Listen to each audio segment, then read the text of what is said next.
guys. Hey, you guys. Thanks for joining another episode of Girl, Is That Legal? With your girl, attorney Simone, your legal bestie. And I'm so sorry. I have been away for a while. As you know, I am fresh off the surgery table from Turkey, Istanbul. Hope you guys can hear me good. I apologize profusely. I was supposed to go live yesterday evening, but honey, I was exhausted. I didn't have nothing in me to give. My face is tight. It feels like somebody's going like that. That's how it feels. Okay. So we're going to get there. I got like some makeup on and we're going to make it work. But there's so much going on. I could not resist. So let's just jump into it.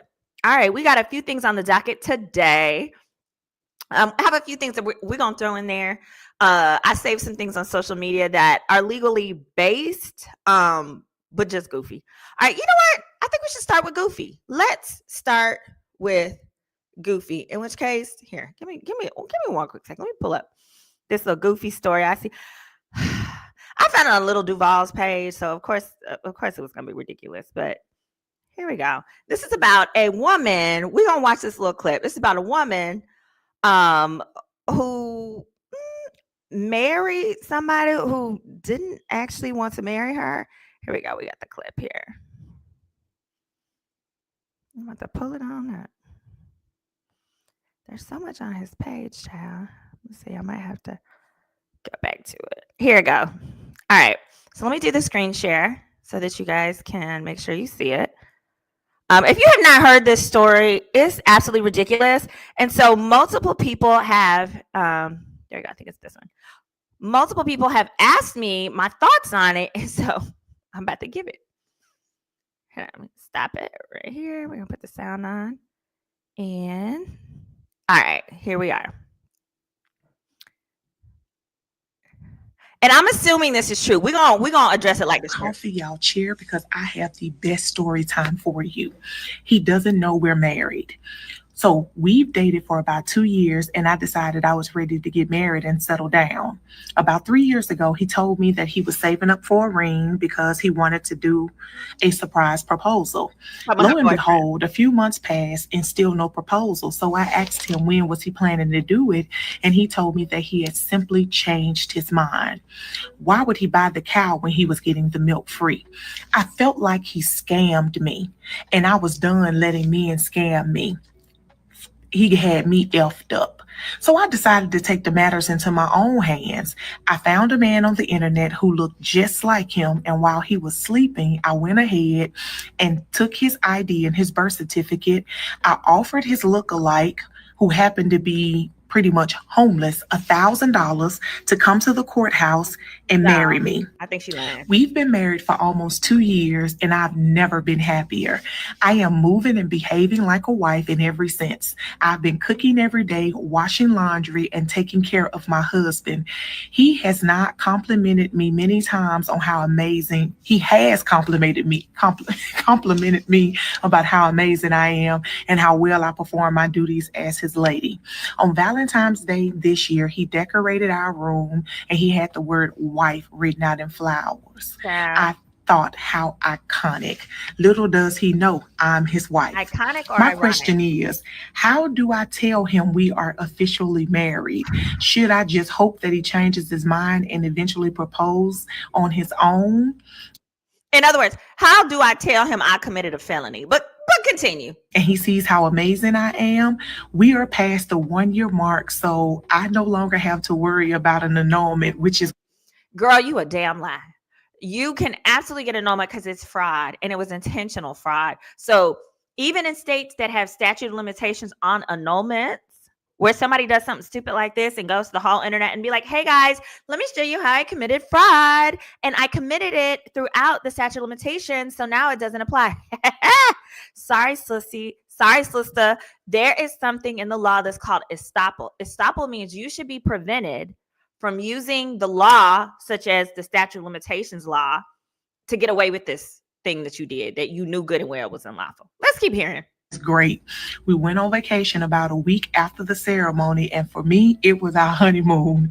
We've never been happier. I just really need him to be on board with all of this. He noticed I was wearing a ring on my finger, and I told him it was to keep other men away. He jokingly mentioned how good it looks. I'm tired of keeping our marriage a secret. I feel like he has a right to know. Y'all, what advice right below? Men, I need y'all input. Ain't nobody giving you no advice and no input. Because here's the thing. Pull up y'all coffee, y'all. When people do stuff like this, it's very obvious. They just want engagement on their page. Like, ma'am, we know this is not you. We know this didn't happen to you. She would have been better off starting the story with, y'all, let me show you what I found on the internet or something like that. Because we know it's a lie. But in the words of my colleague, Attorney Daniels, I'm going to click her page out. She's so good. If you are looking for a family law attorney in Texas, especially Houston, definitely check out Attorney Daniels. Her name is Cassandra Daniels. Not only is she beautiful, but she's really good at what she does. Anyway, this is her page. And we're going to go back. There we go. Oh, here we go. Going back to that post, put it back up. But I want to say Attorney Daniels said it very well. I'm going to go back to the post so I can post exactly what she said, which is, this is very stupid. The gist of it is, Attorney Daniels said, here we go. Attorney Daniels Pull said, up y'all coffee. we're not listening to your lies no more. Says, from a family lawyer, sorry to this lady, you are not legally married to this man. And this social media post is Exhibit A. So even if someone were to do this, right, to think like, I'm going to show my partner who feels like I don't want to marry because I don't want the state involved in my business or whatever his reasons are, or I don't want to get married, then things change. So I've heard men say that. Sometimes they may use a situation like this, I guess is a point, to be like, no, look, nothing's changed. In fact, we're the happiest we've ever been, because you're over here lying, lady. Because you're over here lying. So, I mean, I have very smart viewers and subscribers. I think you all know. Oh, hit that like button as you come in. This ain't gonna work. It's not gonna fly. Absolutely not. Positively not. Absolutely not. All right. Next item on the docket.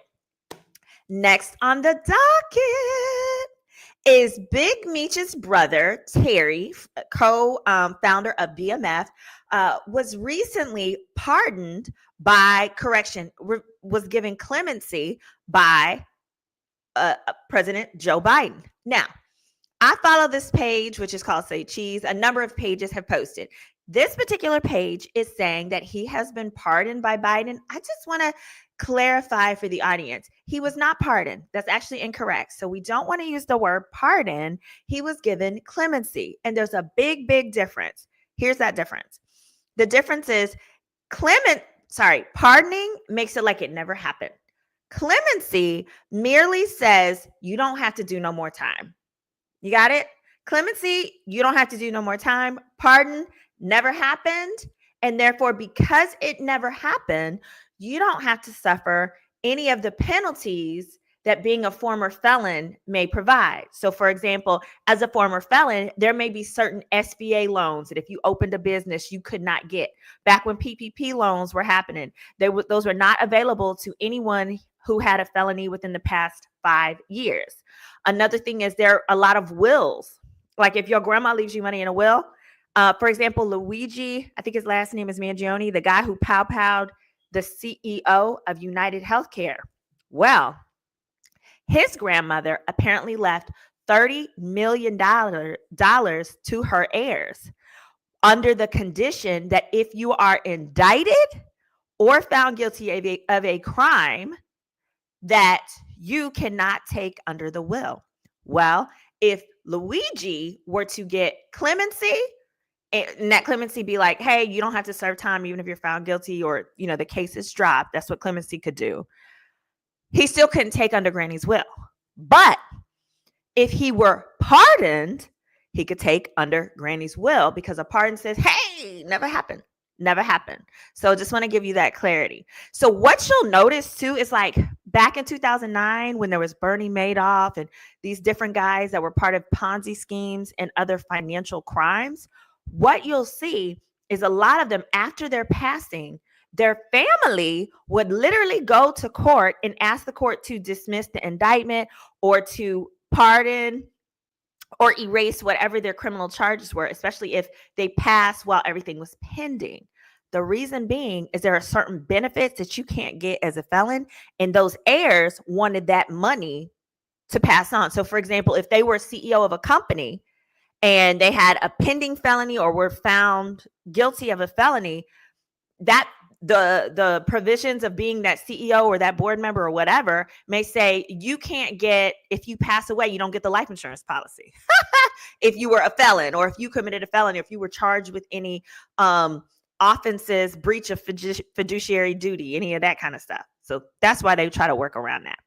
Just wanted to make sure you saw that. Now, next on the docket, y'all. Next on the docket. Oh, I do like my nose. It's doing okay. I got a new nose in Turkey, y'all. Yes, and I'm just like, I'm the blogger that I'm just gonna say what it is, because why don't I talk about it before people like there's an elephant in the room? Yes, I just felt like, you know what, growing up, I was in the National Junior Honor Society.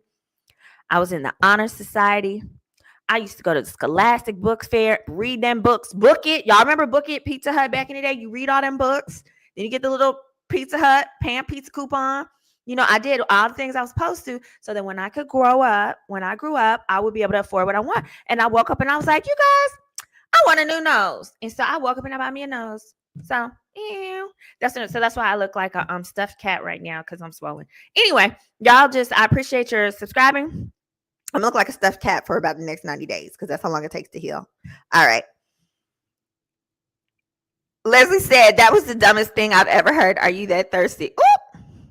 That Mario's brother story has so many turns. Thank you for the clarity. Okay, gotcha. All right, so we got that. So next up, Karen, y'all. Karen. Now, I did, if you look on my page, you'll see the other day I did a whole live breakdown of Karen, but just real briefly, for those who may not have caught it. Karen Huger was found guilty of 5 of her 6 charges that were against her. And we're not going to go long and deep into it, because it is what it is and it's kind of clear. But I think most people's question is, why in the hell, lady, why in the hell did you choose to go to trial on this, given the crazy footage that's available? So what we're going to do, I'm going to share with you two of my favorite clips from this debacle. Now, let me give you context, because context matters. Yeah, this is stage. Part of the context is that, okay, so Miss Thing, this is not her first DUI. In 2016, she had another DUI. The second part is this video. She seemed drunk as a skunk, y'all. Drunk as a skunk. Yes. Brenda's saying she should have learned from her first DUI. And I think a lot of people have that sentiment. I also find it like she hid that DUI, that first one. I say hid it from the people, from her fans and stuff like that, in that she never acknowledged that first one. Now, yes, it was prior to her being on the show, but she acted like this was a one-time occurrence, a unique situation. Now, what her position is, this was triggered by her missing her parents, particularly her mom. This happened March 20th. In March, and that Mother's Day was coming. She went to dinner with a friend and it triggered emotional things. Well, you know what else triggers emotional things? Drinking too damn much. Drinking too much. You know what happens when I drink too much? Dead people start talking to me. My granny, she tell me about her 5 husbands. I think there's more of them, because the way we talk, it was some other men that meant something to her. My Meemaw, she come up here, she talked to me too. She tells me which of the men that I'm dating are not worth a thing and that I need to skedaddle away from. She's dead. Then I got my cousin Allison. Okay, she's dead. And she texts me too. She be laughing about the men that I'm dating, because she really don't like any of them, but neither do I. So that's fine too. So anyway, what happens when you drink too much is dead people talk to you. You start thinking about dead people. You start crying, fussing, and whining about all kinds of things that happen. Okay. So yes, Karen and her Party City wig went to dinner with her homegirl. She got to drinking too much, and she started thinking about the dead people in her life that she missed. Understandable. It happens all the time. That's why God made Uber. U-B-E-R. U-B-E-R. Uber. Uber, girl. And she got that nice little husband of hers, Ray. Oh, you're going to see Ray in this video. This is Ray in this clip here. Po Ray. Ray is trying to help her. She won't let Ray help her. Ray is her husband. Ray would have came and got her. Karen, let me play the clip. It's going to speak for itself. Sandy Man. Oh, that's my cousin. I think that's my cousin. She said, I don't remember. Yep, that's my cousin. Hey, Sandra. Oh, I don't know if you want me to tell your name. Oh, well, that's my real cousin. We got the same last name. She said, I don't remember how I got home. It happens all the time. Do dead people talk to you too? I wasn't sure. Maybe it's just me. Okay. I don't know if it runs in the family bloodline. All right. Let me play the clip. Now, this is her husband. He has driven to the scene and he's trying to help. Now, Miss Thing, she done hit, what all did she hit? She hit the median and 2 or 3 other things, and then she hit a tree. She hit a tree. Here we go. Yeah. Look at the wig. I think one of my somebody got him. Yeah, the wig is drunk, y'all. The wig is drunk. we needed to write an accident report. Okay. It's okay. So- So, Ray Darling, what do you Yes. say? I'm saying that you probably had a couple of beers Yes. and you're coming. Hey, don't say that. Don't say that. If you're the husband, do not say that in front of an officer. You probably had a couple of beers. Sir, hush. You say, oh, my wife has been stressed. She's been working late lately and she's probably exhausted. You can use words like exhausted. Being exhausted, falling asleep, and hitting a tree is not a crime. Drinking, having a couple beers and hitting a tree is a crime. And mind you, she chose to go to trial on this. I'm going to talk about why she probably chose to go to trial. Back. Yeah. You said that you got run off the road. I I did. guess did you hit the tree here or something? It looks like she hit the center median, came across the median, I and did then that. yeah, hit this tree Wait. as well. Okay. Y'all heard that? She just said, oh, I did that. She just said that. Oh, I did that. Girl, why are we here? Why are we at trial?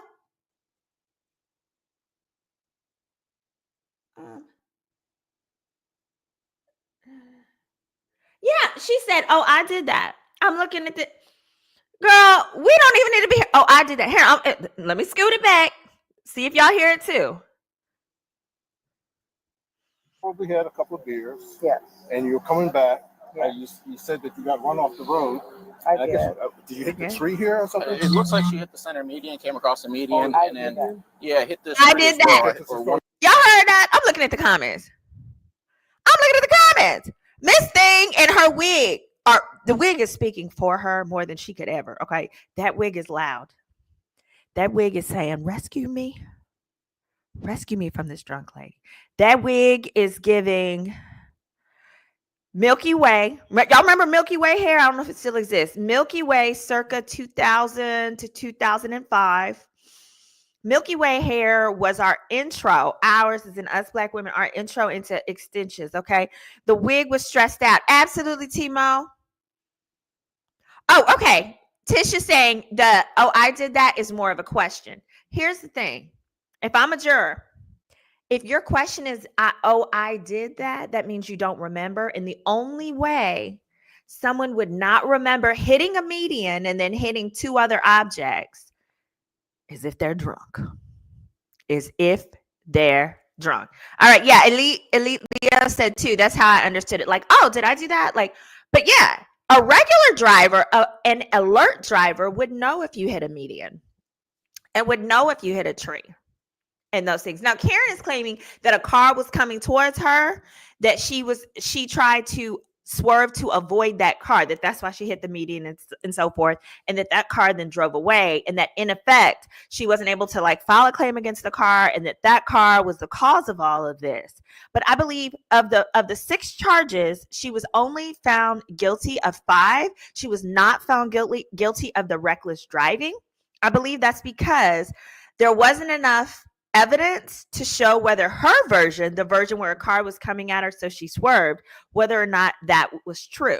It created reasonable doubt, because if in fact a car was coming towards you and you are simply swerving to miss that car, then it is not reckless driving by hitting these things and hitting the tree, because your job, you're expected to minimize the potential risk or the potential danger. So if in doing so you end up getting hurt, you haven't broken the law.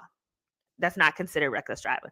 All right, we're gonna speed up. I'm gonna speed up to the point when she is being interrogated Child, we got to go to this.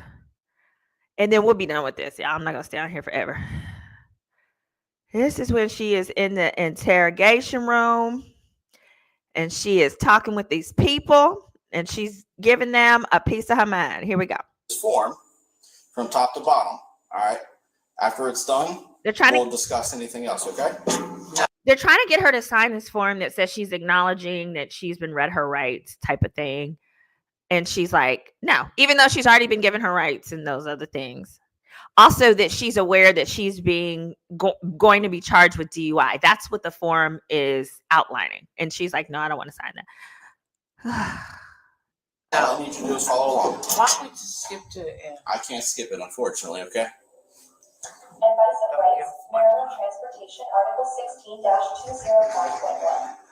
Human distraught or detained on reasonable grounds exists to believe that I'm not signing it. Under circumstances requiring that you participate with us under Maryland Transportation, Article 16-205.1. Keep listening. It's about to be the best part of. Hold on, about to be the best part of the movie. No. Suspension of your driver's license or driving privilege. Can you quiet that? No, it's reading you the form. It's a form. I do. No. This is such a fucking irritant.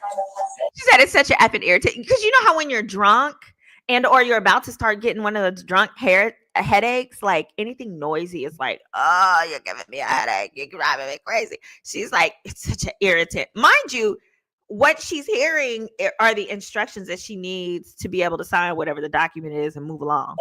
Poor white will just let that shit go. You want to Did she look drunk to y'all? I wouldn't do it. I will rise up.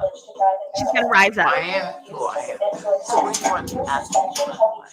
Watch this part. Can we? I don't give a fuck. You want that black people? I'm not asking Do you. you want that black people? Karen, I'm not No, asking I'm you. really rich, and I I will don't- stay in I'm really jail rich. for a year or two because you just want that black. Here, she said, I'm really rich and I will stay here for a year or two. Karen, we don't want you to stay here for a year or two, but we don't want you to go to jail either. Okay. Well, some people might. But Karen, shut up. What?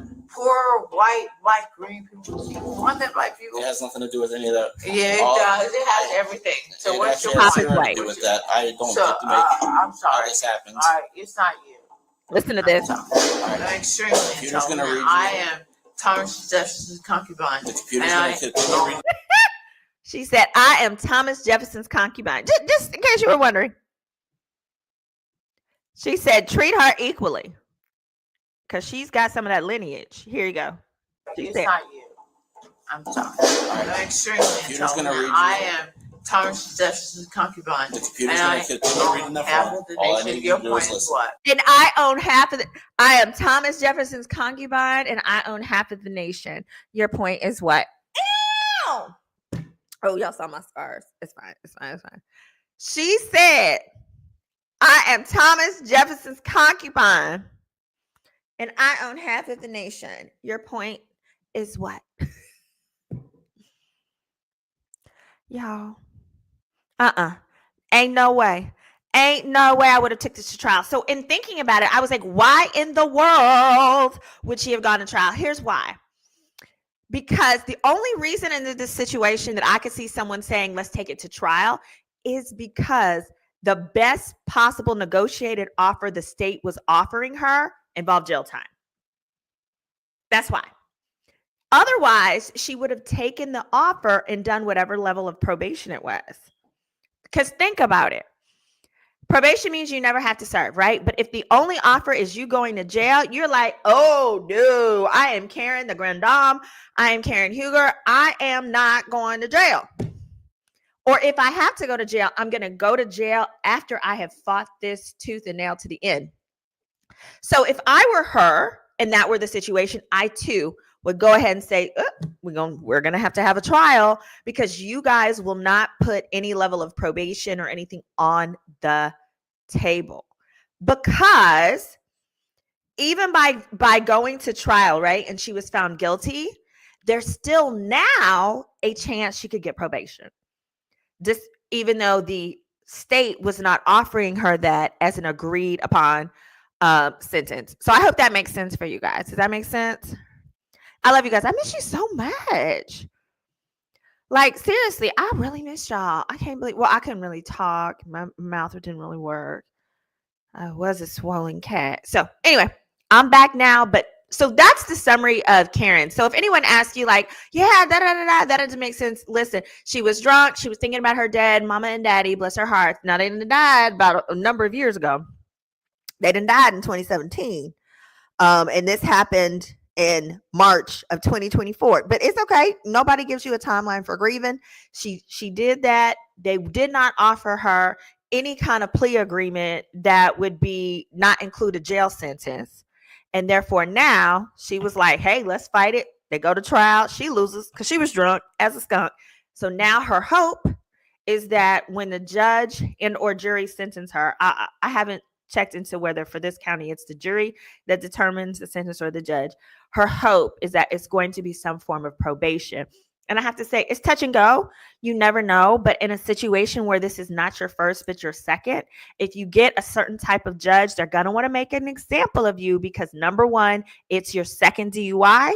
It's your second DUI in 10 years. The last one was 2016. So it's still within 10 years. Yes. But it's your second DUI and you're a celebrity.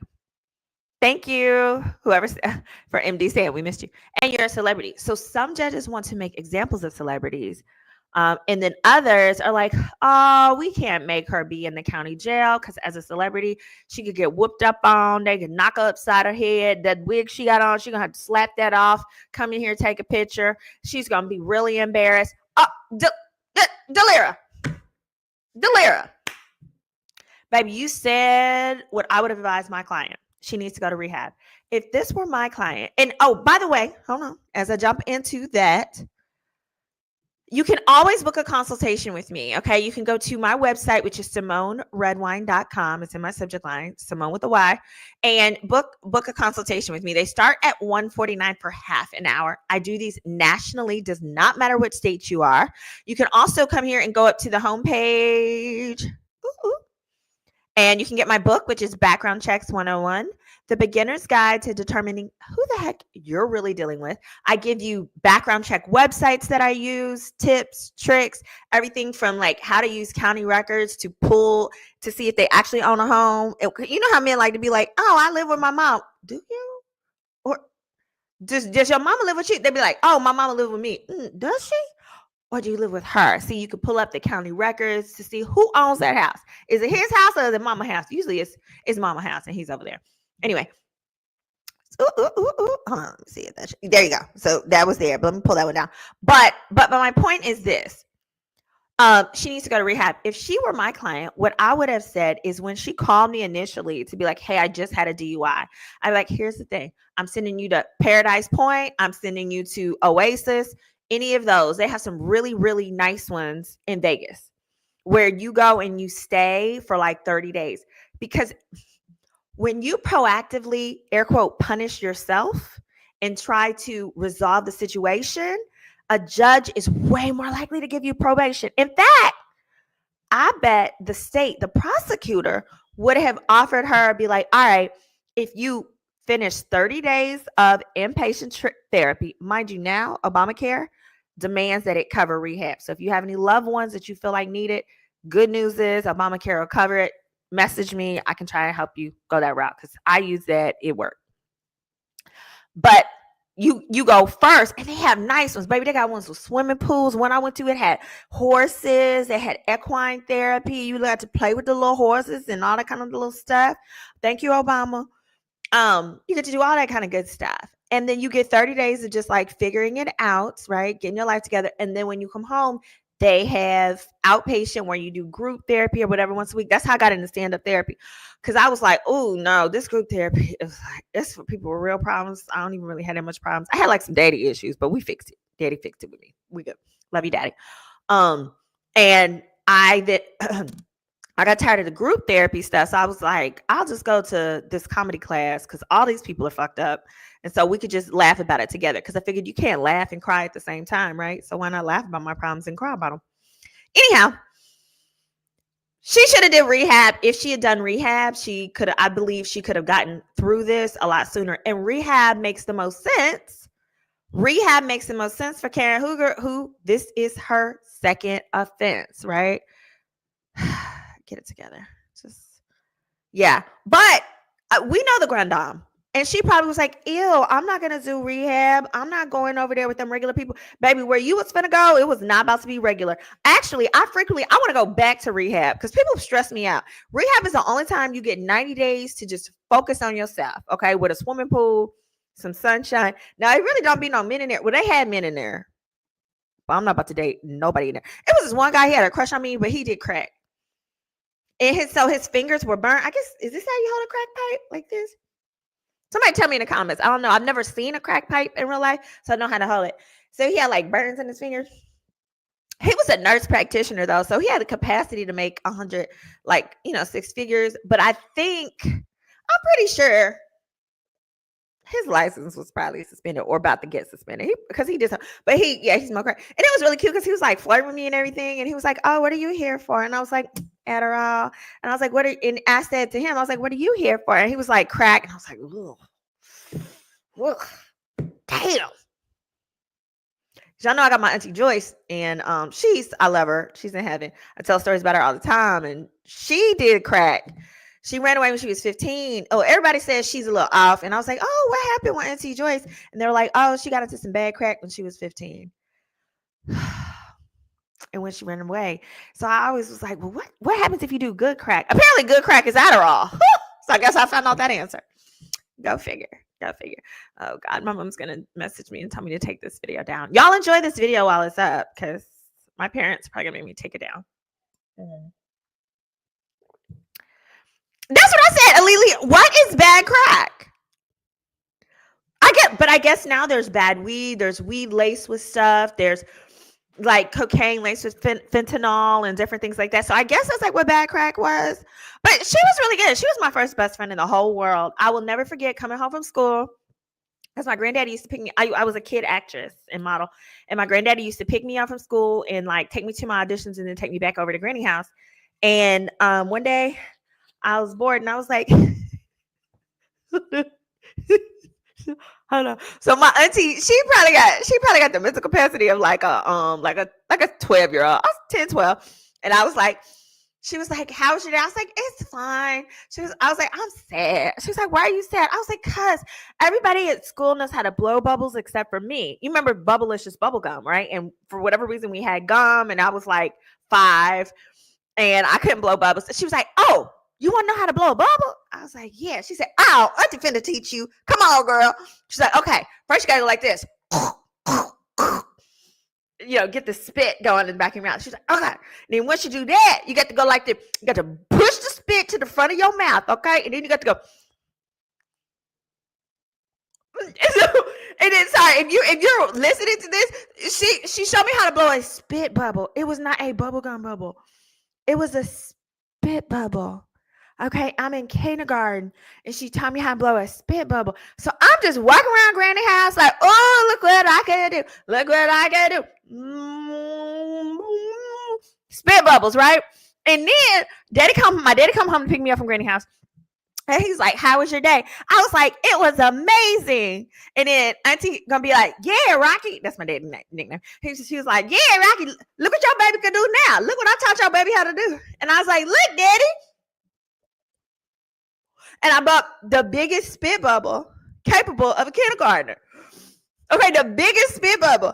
And my daddy was like, God damn it, Joyce. You always doing some bullshit. God damn it. You ain't finna teach my daughter nothing else stupid. Don't listen to your auntie. She ain't got no good sense. And of course, I didn't know what bad crack was, so that wasn't going to happen. And I'm like, but Daddy, now I know how to blow bubbles. Unbeknownst to me, the skill set required to blow spit bubbles is not the skill set required for Bubblicious. Yet and still, here we are today. I am a successful adult. Only because, and this is also why I don't really care about what people think, where people are like, oh, you got to be so perfect. I'm not perfect. I know how to blow spit bubbles. Thank you, Auntie Joyce in heaven. All right. Now, next item on the docket, sidebar. Go ahead and put sidebar in the chat. Sidebar is what we put. And I'm going to put this, I'm going to do chapters for this video. Sidebar is what we put when I tell a story that's unrelated but related to the law. Okay, just sidebar. So if you ever watch my videos and you want to just skip to the sidebars, go for it. All right. Next up, when I tell you I love this story, okay, these are my kind of stories that I love, not because of what's happening to people, but from the legal complexity standard. Sidebar, thank y'all. We got sidebar in the chat. We got 511 in the chat. Let's hit that like button, guys. Let's hit that like button. If you're wondering why I look like a stuffed cat, yeah, why I look like a stuffed cat, fresh off the surgery table from Turkey. We're going to see how my healing goes. If it goes good, then I'll reveal who my doctor is. If it doesn't go good, I'm going to just tell you guys how to not do whatever I did. Okay. Somebody said, I wonder if they touched on the restaurant bar or the friend she was with. You know what? Okay, this is talking about Karen Huger before we get into Tasha K. On this part, Leslie, if they touched on that, they probably, so what I would do if I was the attorney for the state, and what they probably did, I'm not sure of the record, is you then find out what restaurant she was at and you pull that receipt, because you're going to see how many drinks were on there. And then you're going to see who paid for what.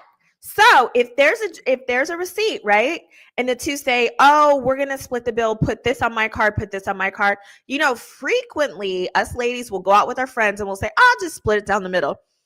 Well, if there's like 10 drinks on there, baby, the state can look at that and be like, hey, there was 10 drinks on the original bill. Y'all split it down the middle. That means you had 5 drinks, or, you know, you paid for 5 drinks. You left this restaurant at this amount of time with 5 drinks. This is why we believe you're drunk. Hope that makes sense. And now no one else was injured in this. So that is important. It's not like another person was injured, but if a person is, there are laws in Texas. We call it dram shop.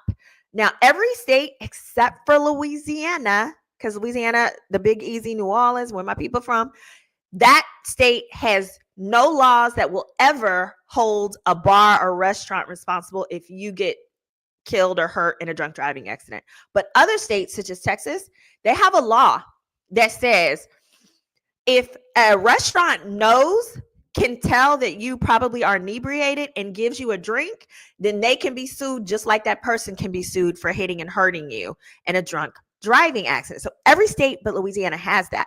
For that reason, I have a friend, I loved her to death. She was a drunk and she liked to drink, and then she had a Porsche. So she'd be like, ain't nobody driving my Porsche. Ain't nobody driving my Porsche. I said, okay, cool. I took her keys when she was drunk. And my homegirl was like, give me your keys, I'll drive it. And she was like, nope. I said, give them to me. Give them here. I took the keys. I gave it to the bartender. If you are in any state other than Louisiana and you have a friend that you think is about to drunk drive, take the keys, give them to the bartender. Here's why.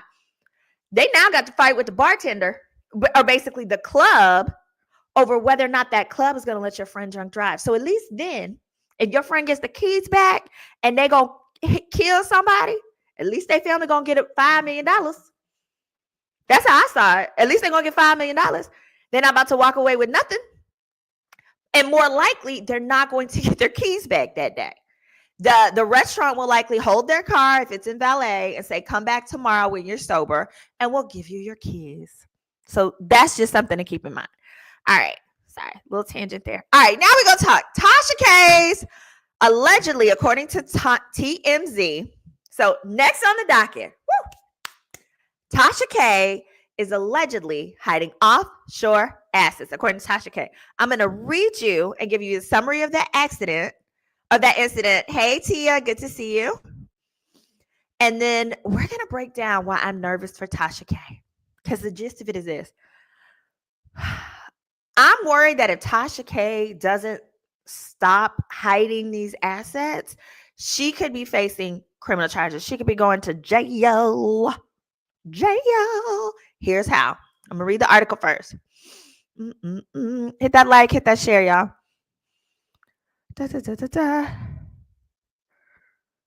Hold on, wait. Leslie told me that's not how you smoke a crack pipe, because I was like this. Oh, that's how you smoke a cigarette. Oh, is this how you smoke a crack pipe? Leslie, tell me in the comments. I don't know how to smoke a crack pipe. Oh, thank you, Deliria.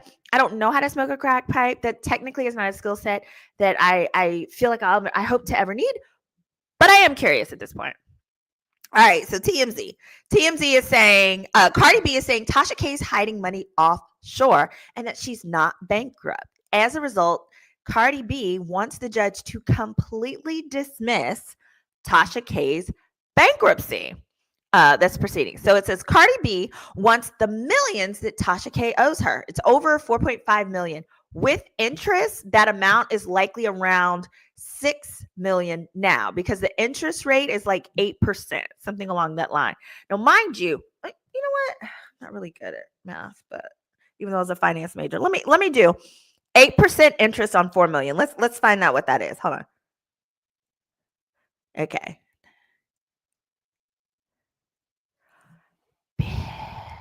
I could live off of that. That is 3. Okay. If we just evened it out to 4 million, it's actually a little bit more than 4 million. It's like 4.1. This was originally ordered in 2022. Each year, this is $320,000 worth of interest. Oh, baby, I need to find $4 million. How about that to sell some coochie? I'm so sorry, Daddy. I hope you're not watching. $320,000 per year in interest only while she's fooling with this. All right, let's keep reading. All right, Cardi B wants the millions Tasha K owes her, and she's not buying the blogger's claims that she's flat broke. And now she's offering the judge evidence that Tasha K is stashing money to avoid paying up. Cardi B's attorneys filed docs in Florida bankruptcy court calling out Tasha over the 3.4 million. Oh, it's 3.4 million. Okay. And that's because part of it has been paid because Cardi B was able to garnish some YouTube money and some other things from her. It says calling out Tasha over the 3.4 million she still owes the rapper for losing the defamation case in 2022. Tasha declared bankruptcy, saying she doesn't have the assets to cover the judgment. But Cardi's telling the court that that's simply BS. According to the docs obtained by TMZ Hip Hop, Cardi's allegedly claiming that Tasha fraudulently transferred assets and income out of her name into her husband's name and business. Listen, I have been saying this for years. I broke this to you guys literally 2 years ago. The first thing that I found is that after the verdict, like in the midst of the verdict, she transferred her house out of her name into her husband's name. And when she did that, you have to fill out this IRS form that says how much you charged in money. Oh, my little light is broke. Y'all be all right. How much if you gave it to that person or sold it for how much you did so. Well, she traded it into her husband's name for $0. You can't do that. You absolutely cannot do that. And so that is how you know it's a fraudulent transfer. And under the law, I'm going to break down how with fraudulent transfers, you got a problem twofold. Fraudulent transfer is both a civil issue where civil court is like, nah, you got to give them the money. But it also becomes a criminal issue once you file bankruptcy, because lying to a bankruptcy court judge. Oh, this is my mama calling me. Hold on. Let me see if I'm in trouble. Hi, Mom. Oh, not right now. I'm about to finish up my show and I'll call you. Bye. I thought I was in trouble. Okay, bye. Good. Okay, thanks. She said, no, I'm not in trouble. Okay, I thought she was telling me to stop telling my business. All right, but no. So the fraudulent transfers, again, they create two issues. So here it says, according to the docs, Cardi B is alleging that Tasha fraudulently transferred assets and income out of her name into her husband's name and or his business. Cardi also says she has discovered multiple offshore trust accounts Tasha holds in places like the Cook Islands, Nevis. Shout out to my boy Jarnell. He can help you hide money in Nevis. Ow, ow. And Georgia, the country, not the state. Okay. Georgia, that's a good place to hide money because ain't nobody thinking about Georgia. The Cook Islands, that's where they had what do you call it? That's where they had Survivor one year. Like nobody cares about them either. Very good. Tasha, whoever advised you to do that, that was very sleuth of them. So I'm just going to give them their props. It says, although she's crying poverty to court, Tasha's still living a luxury life, according to Cardi B. For example, she claims Tasha and her hubby just upgraded to a deluxe apartment at $7,000 a month rental. Now, by the way, Tasha K's claim is, yes, but that's my husband's money, not mine. I'm going to tell you in a moment why that logic isn't going to fly with the bankruptcy court. It said, what's also pissing off Cardi is the fact that Tasha is flaunting her wealth on social media. In the docs, she says, Tasha's rocking what appears to be high-end clothes, handbags, and jewelry in multiple posts. Now, I could tell you, I can guarantee you, Tasha be like, oh, no, baby, this is fake. This is fake. Tasha loves trolling on this issue.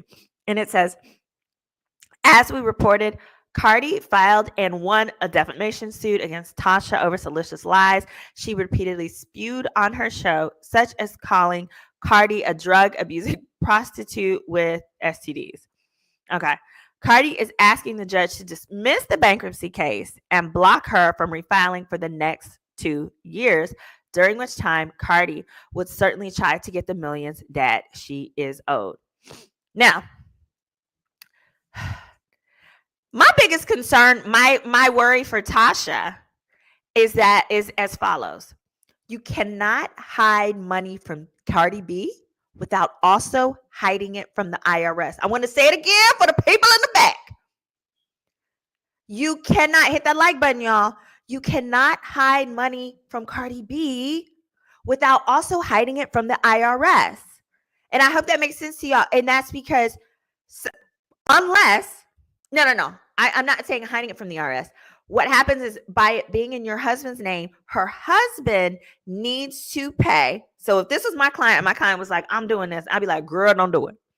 But if you're going to do it, her husband needs to pay all the taxes on the full amount.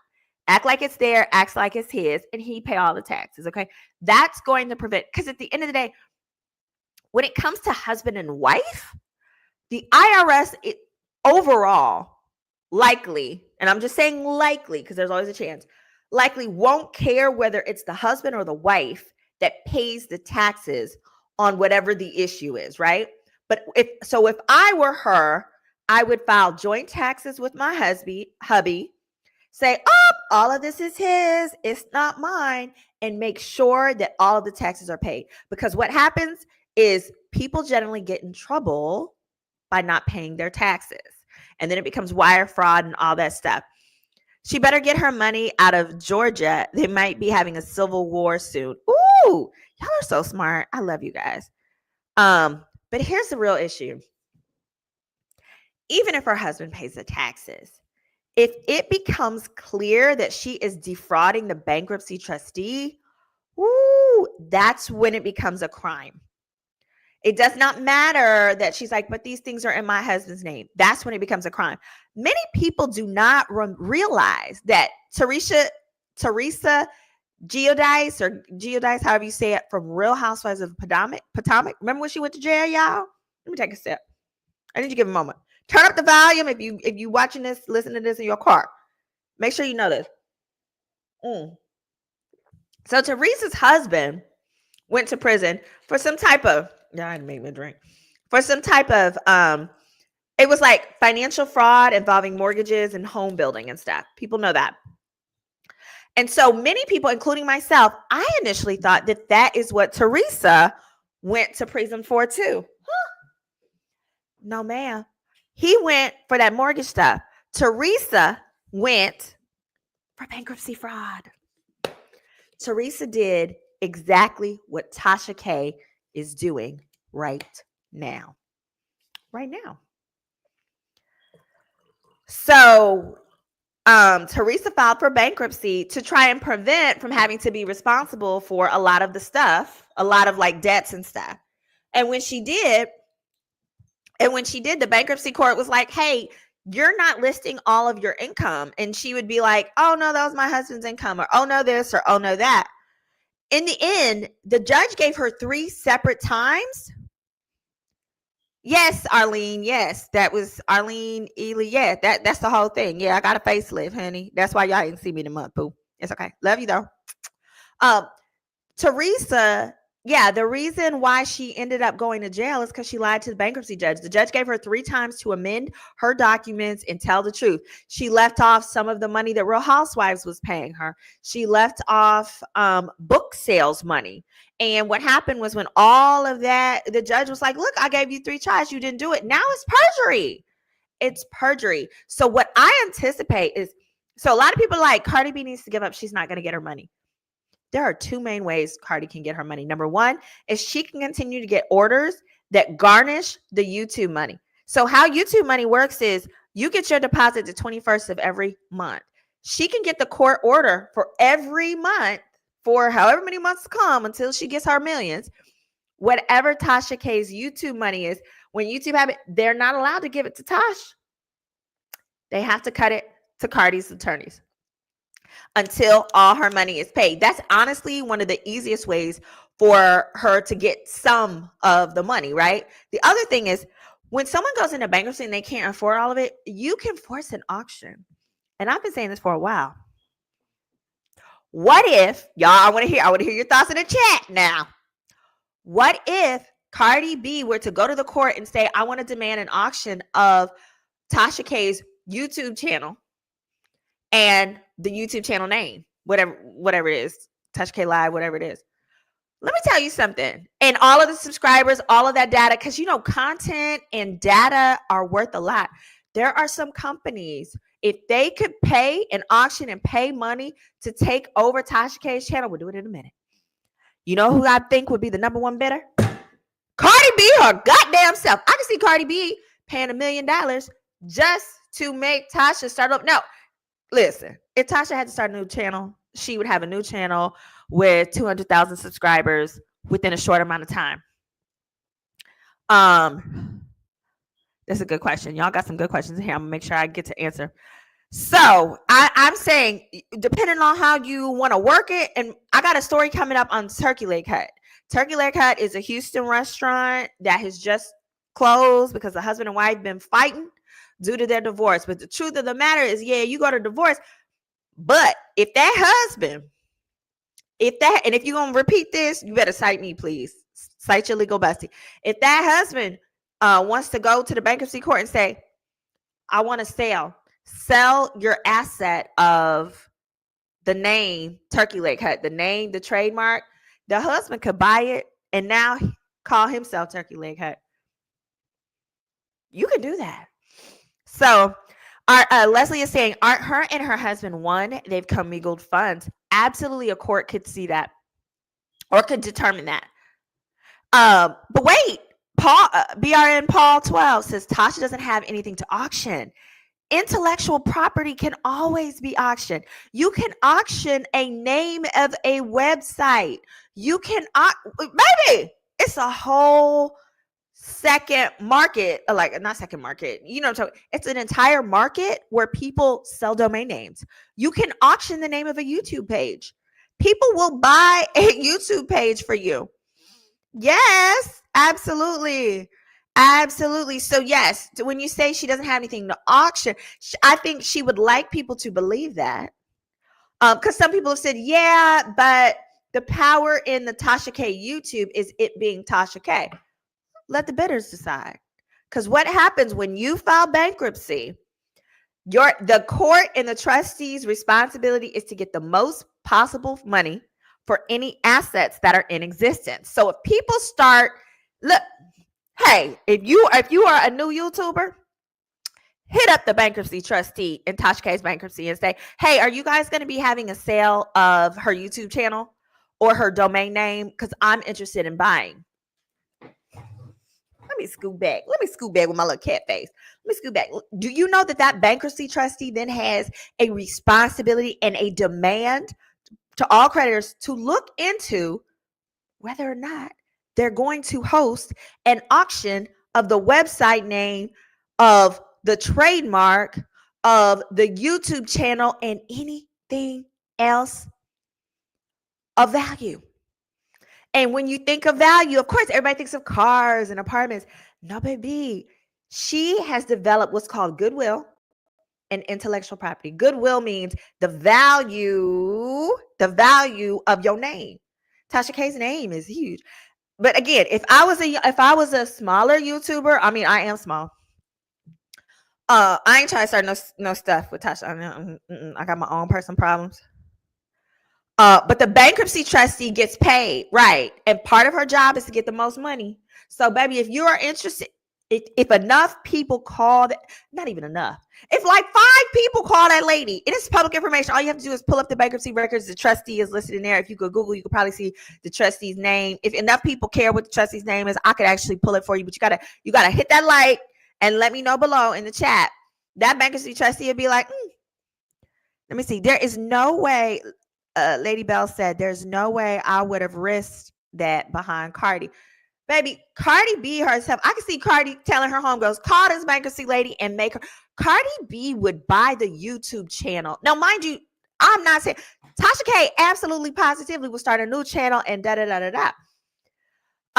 without question, and would have lots of subscribers. But I could just see Cardi B, for the principle of the matter, being like, I own it now, and post whatever she wants.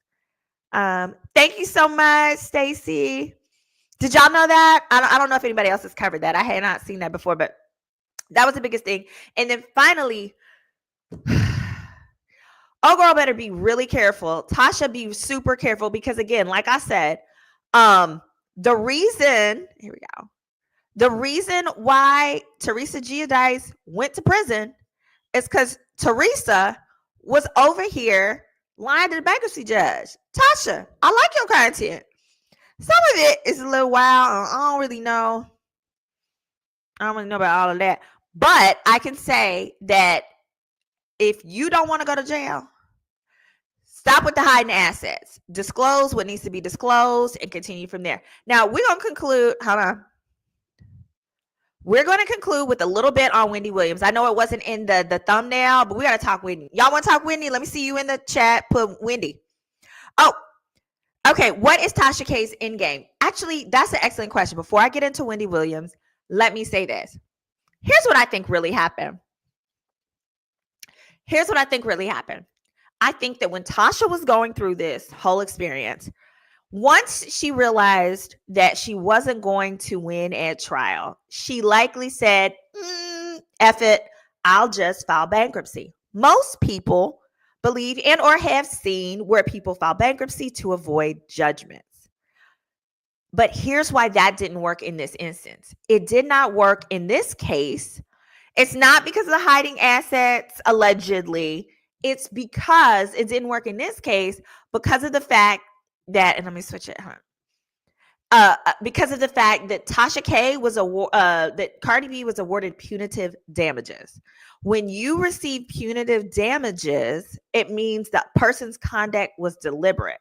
And the two types of things that cannot be dismissed in bankruptcy are fraud or deliberate acts.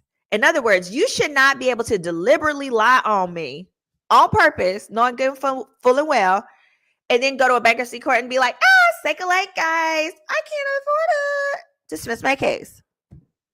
So literally, that's why. So currently, the only thing pending is other people's stuff. So I believe Tasha K's end game is to not have to pay the money. She thought she could just file bankruptcy and it would go away. When that didn't work, she's like, oh, shoot. Oh, well. So now she's allegedly hiding money in other places. Let me be clear. Even if she were to create a trust today and put things in trust for her children, you can't do that because a judgment has already been rendered. It is considered under the law a fraudulent transfer of assets. So you can't do that. So her end game, I believe, is to not pay. But the problem is once the court, which they've already decided, they said, as respects to the judgment you owe Cardi B, it cannot be dismissed in bankruptcy. And Tasha K, to be clear, it's not like Tasha K was trying to get away with paying zero. She proposed a payment plan where she was going to pay like 8% or 10% of what was owed. So maybe like $400K or $500K. I can't remember what the number is. She has proposed to pay money, but the court said, no, we don't have to take your proposal because your other because you did deliberate acts and you have punitive damages. So her end game is to try to not pay. It doesn't look like that's the thing. And see, the thing is, Cardi B gets to garnish from now until whenever Cardi gets completely paid off.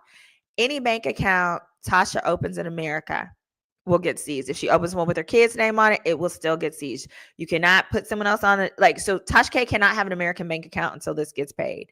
It's wild. It's wild. All right, so let's go. Our last one of the day.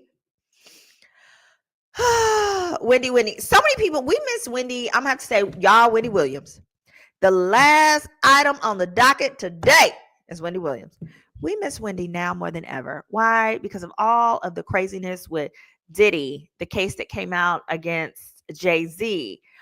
All of that has really made us miss her because we're like, we want her commentary, right? So here we have, let me put it up. So Wendy Williams, it says there's Wendy Williams footage reveals her celebrating her family amidst incapacitated claims. So her family is saying, listen, her guardian got a ruling from the court, and the guardian is not related to the family. The guardian is a court-appointed guardian who is being paid up to between $200 and $300 per hour to serve as Wendy's guardian. Okay. Now this is all normal, and I'm going to explain why under the law. But the family is saying she's not incapacitated. And part of the ultimate goal is the family would like to have this stranger guardian removed and allow a family member to be appointed her guardian. I'm going to read the article and then we're going to break it down. It says, okay, Wendy Williams, let's play. Hold on. Where's the sound? Family this week, and I gotta tell you, she looks amazing. He said he she saw was so her happy to be in Miami with her family. She was even gifting Christmas presents. Take a look. Do you wear hats? If it fits. Yeah, well, that's why I have it like that. Last one. Yeah. It's not gonna work. Okay, I'll take it. It's not gonna work. I'll take it. This It looks like Starbucks. Right? Starbucks logo. Yeah. Mm-hmm. But I got that for you. That's gonna fit, isn't it? Yeah, no, it's gonna fit. Yeah. I appreciate it. I got And something for everybody. black, I too. got something for Bella, you know, and I gave Daenerys had this little thing that, I don't know, you can put anything in it. I Yeah. appreciate it. Oh, that's right. Nice and black. So that's her with her nephew Travis getting some gifts. As you can see, she sounds really good. She was mentally very sharp. I didn't see any signs of mental decline. I had several conversations with Wendy. She was cracking jokes. She made everybody laugh. Like, it was the Wendy that we all know and love. Her family really pampered her. They had a whole wellness day, mani, pedi, I'm talking private chef, everything. She had so much fun. She appeared to be physically in good shape too. She had a scooter, you know, for her foot, but she got up, she was walking around, she looked real good. So after the graduation, her son Kevin had his graduation dinner in Wynwood. How does it feel to graduate right now? Wendy was tearing up the Jamaican food. She was surrounded by family and loved ones. She was having so much fun. I think she really needs to be with her family. I think that's her happy place. The Wendy we know and love is coming back for real. Make sure you follow the We and Mommy podcast for more Wendy Williams updates. All right, stay tuned. All right. Let me be very clear with you guys. Here's the problem. Oh, thank you so much, April B, for the super sticker. Thank you, April B. Guys, I hear it. It's a money grab. There are all these things. But let me tell you this. Here's the unfortunate thing. There is one document that could have prevented all of this for her and her family. And they just didn't know. It is not. I don't see it as their fault. I actually think if it's anybody's fault, her attorneys, I feel like us as attorneys, it is our job as we start seeing certain things with our clients to be like, hey, maybe you should execute a power of attorney. At the end of the day, there's one document that could have prevented all of this, and it's a power of attorney form. I'm going to share it with you guys. Look at this. I need you guys to see this. I need you to see how simple it is to prevent. I'm going to put this on the big screen. You don't need to see my big face. This is a Wells Fargo power of attorney form. It says complete this form to designate your power of attorney. Okay. Here's why this would have prevented it all. Every bank has a power of attorney form. Here's where she went wrong. Wendy did not designate a power of attorney before she got sick. Before the people that were working on her account reps began to see things they were concerned about. So what happened is Wendy came into the bank, and it was believed with her son, and was trying to move certain millions into that, but she was showing dementia signs and so forth. Under the law,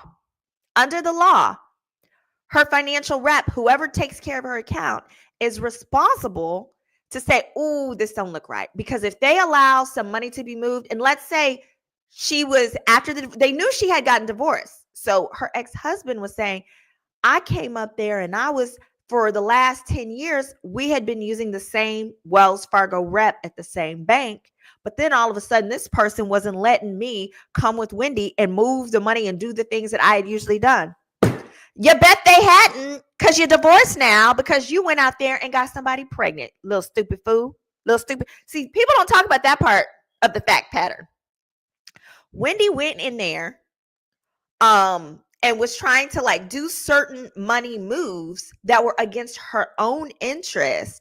And because people knew that they were divorced, it was alleged her ex-husband was trying to have large sums of money moved from Wendy's account to his.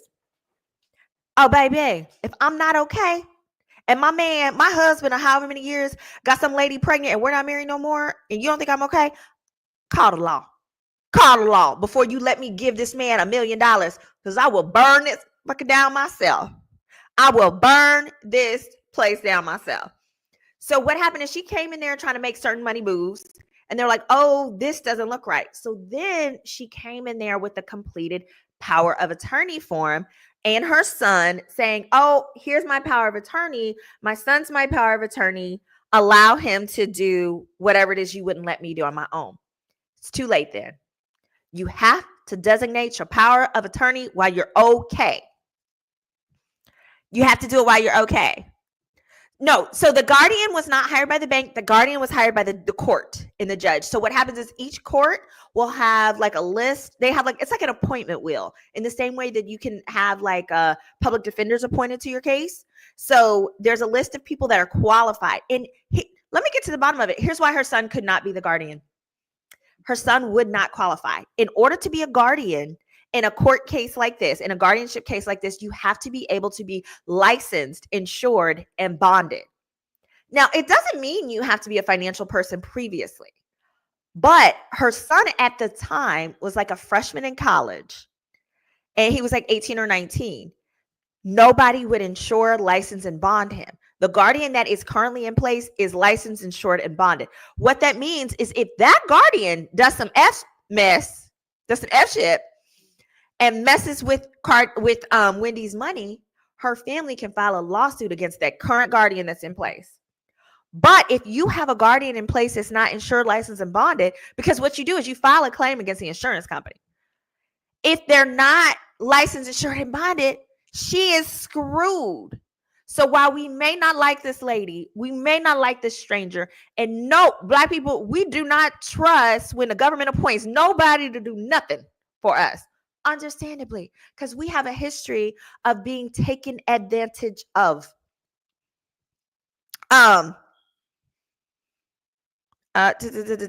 Right. But we have a history of that. But it doesn't change the fact that at the end of the day, if this is your loved one, you want them to, whatever guardian they have, if that guardian makes a mistake, you want the option to be able to sue the brakes off this person, to file an insurance claim and recover whatever this person has mismanaged and mishandled.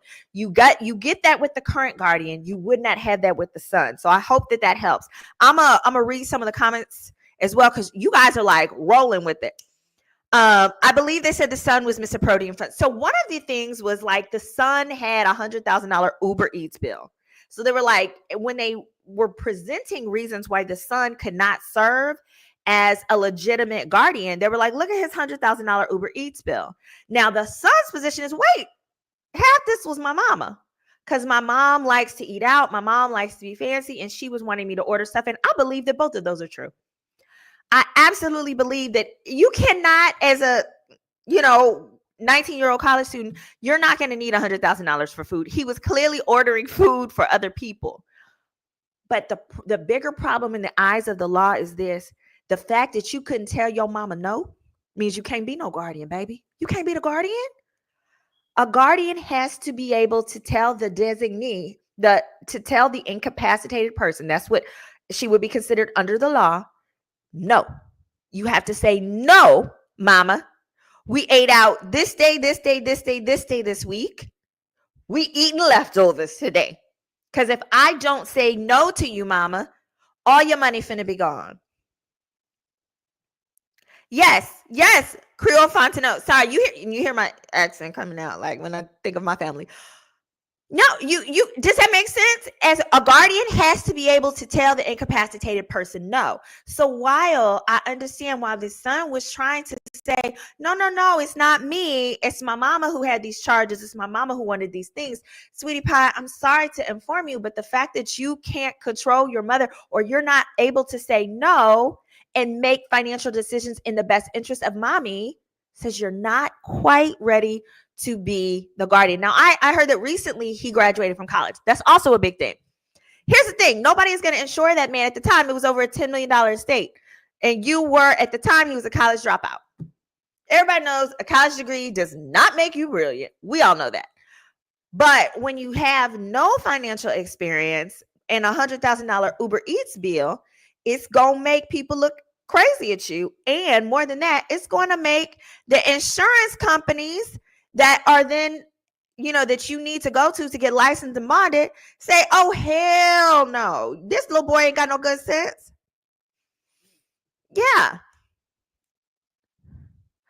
Absolutely not. Yes, it makes sense to me. Okay, good. Okay.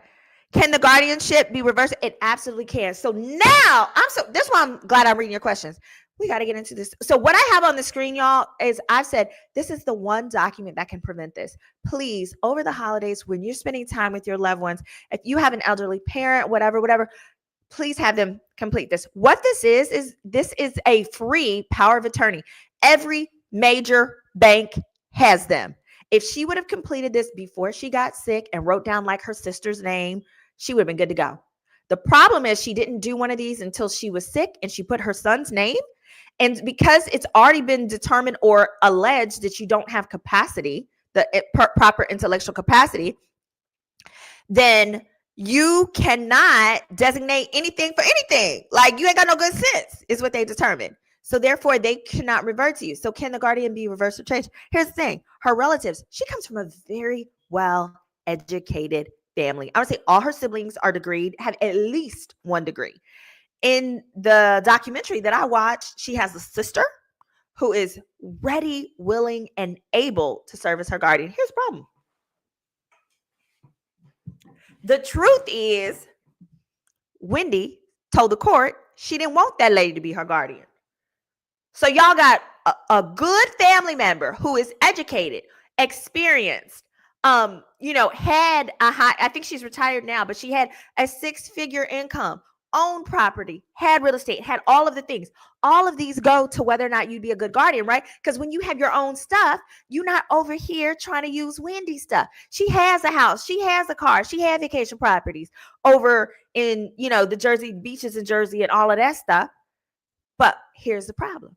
Because that relative loved Wendy so much and said, Wendy, I'm not going to let you drink under my care.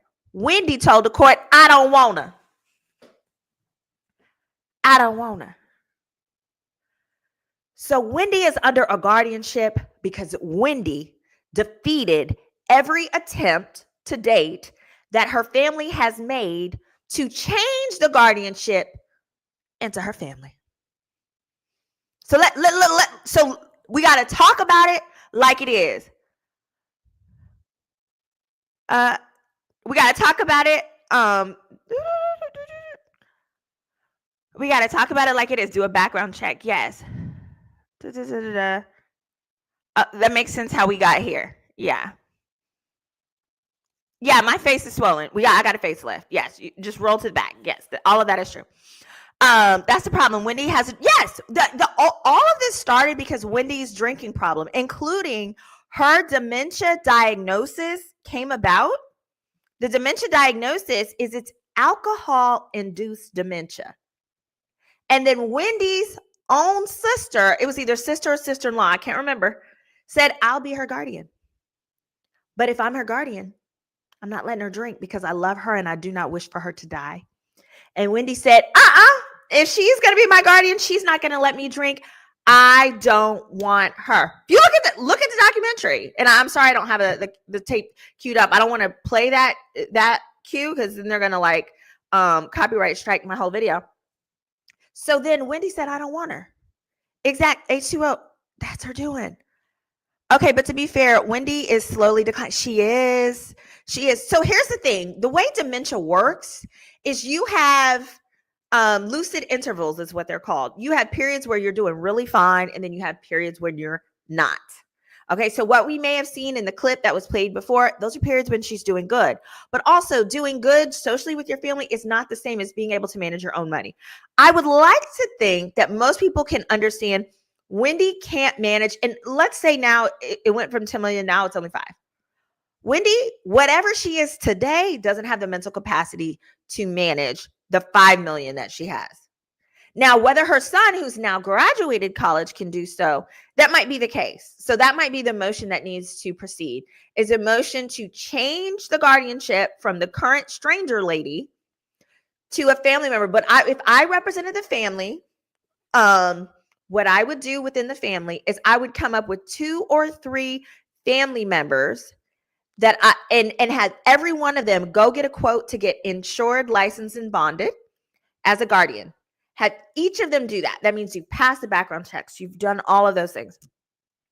Have them do that and then attach them as, say, hey, court, pick one of us 3, but we want it to be back into the family. I think you have a much better, stronger shot then, because again, the reason her family is not presently, none of her family members are presently her guardian is because Wendy didn't want them to be. She did not, when they tried, her family tried back in the beginning. She said, no, I don't want her because she won't let me drink. Okay. Desiree said, you're the first person I've heard mention this. It's very eye-opening. Yeah. I don't want her to eat this. I don't want her to eat this. I want her to have better. Thank you, Kenny. Yes, I'm fine and I'm healing. Her sister. Thank you, Shireen. Yes. You know what? I'm going to Google this to confirm. It said that her Wendy Williams' sister. I'm going to see. Let me see if she's a lawyer. Yes, Wanda is a lawyer. Let me share this. It says, let me put it big. Here we go. Yes, Wendy Williams' sister Wanda is a lawyer. Wendy has also said she felt like she was an outcast of the family. Probably because that woman wasn't with y'all's foolishness. She wasn't with the foolishness. Wanda said, you're not drinking under my care. Your drinking is a problem, and your drinking is deteriorating your mental health, which doctors have subsequently. Wanda been saying that for years. Hi, Miss Wanda, if you're watching. Send this to Miss Wanda if you know her. Miss Wanda has been saying that for years, and wasn't nobody listening to her. Wendy didn't want to listen, but now it's time to listen. Because what ends up, okay, so just so that you can prevent this in your own family, the reason you end up sometimes, one, absolutely, Miss Wanda loves her. She loves her. Hey, Team Wanda. Yes. Okay, let me see. And it says, Julie James said her mom was a special education teacher. Her dad was a principal. Yeah, she comes from educated people, which are all people who are capable of being her guardian. But truly, the problem is if you have someone who says, who want to sit up there ready, willing, and qualified, when the incapacitated person themselves tells the court, I don't want her. What that does is it creates a conflict, just like a conflict of interest, right? It creates a conflict. The only way to resolve that conflict is an independent third party. Does that make sense to y'all? the allegedly incapacitated person is saying, let me put this back up. The allegedly incapacitated person is sitting up there saying, I'm fine. And then you got family members who are like, she's not fine, but we'll help her. We love her. We'll help her. We're going to get her where she needs to be. And here's the thing. I bet you if Wanda was doing it, Wanda wouldn't be charging no $300 an hour. But because Wanda said, I'll do it. I'll help her. I'm an attorney. I'm experienced. I qualify. Wanda qualifies. And Wendy said, no, I don't want Wanda because Wanda's not finna let me drink. The court had no choice. The court cannot generally appoint Wanda over her objections. It makes more sense you go and you get a neutral third party. And that neutral third party is going to be a stranger. Okay, she's going to be a stranger. Yes, I love. Okay. If Wanda was in place, if Wanda was in place, we probably wouldn't be talking about her right now because she would be keeping the whole thing. Absolutely. No wonder Wanda is always saying that she can't talk about what's going on right now. She knew what was best for her sister and they didn't want to listen to her until it was too late. No, that's totally correct. And also, if she kept, if Wanda was doing too much social media wise, like they can always, with the guardianship, they can always do a revised motion for a new guardian. And they probably have. I have not checked the docket recently, but they probably have. But in doing that motion, Wanda is preparing herself. This is my guess, my hypothesis, educated guess. Wanda is preparing herself to always be qualified in the event that the judge revises his opinion. But if Wanda is like running around social media and telling her thoughts and telling her feelings and a judge would never appoint her. So yes, Nisha, you got it, boo. You got it. Great point. Real talk with Professor BLJ 2004. Great advice about the POA, but at death it ceases. Absolutely right. Wendy should have put all assets in a trust. Please put a beneficiary on all of your accounts. It saves time and money when you die. Let them know, Professor. That's absolutely true. Yes. So just to clarify, a power of attorney only works while you're alive. When you die, then the money goes, if you leave a will, it's going to go to your estate and the estate distributes it as is. Or you can put a payable on death beneficiary. That means the moment you pass, that person can call and say, hey, transfer the funds to this account, or hey, I'm going to come pick up a cashier's check for everything in that fund. I suggest, like, everybody, absolutely, as they said here, put a beneficiary of your account. That way the person doesn't have to wait till probate, including that person can literally go down to the bank, get every dime that was in that account, and do whatever needs to be done. For most people, for many people, that's what's needed to actually pay for the funeral. Family is so important. Heather, hey, Heather, good to see you. It says, what is it? Family is so important. The addiction to alcohol spoke for Wendy. Judges do what they want. Family must respect each other, even with addiction. And I'll have to say this. I can't say at this moment that the guardian isn't doing a good job. And here's why. That guardian has filed multiple lawsuits on Wendy's behalf saying these people have taken advantage of her financially.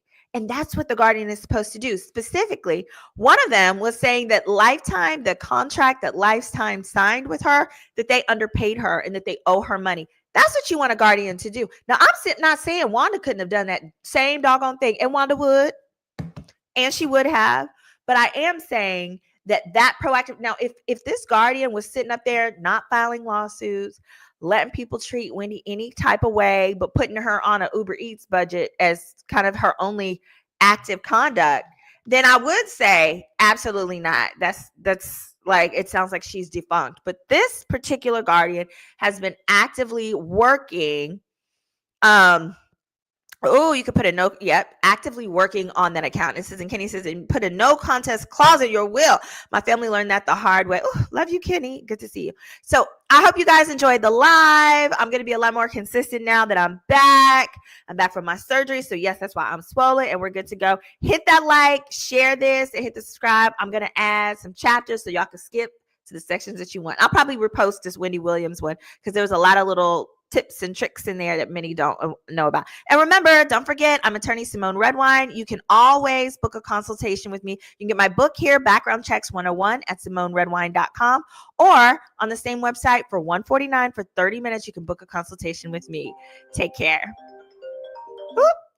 Thank you so much. Bye-bye. Bye, guys. Your legal bestie, Attorney Simone.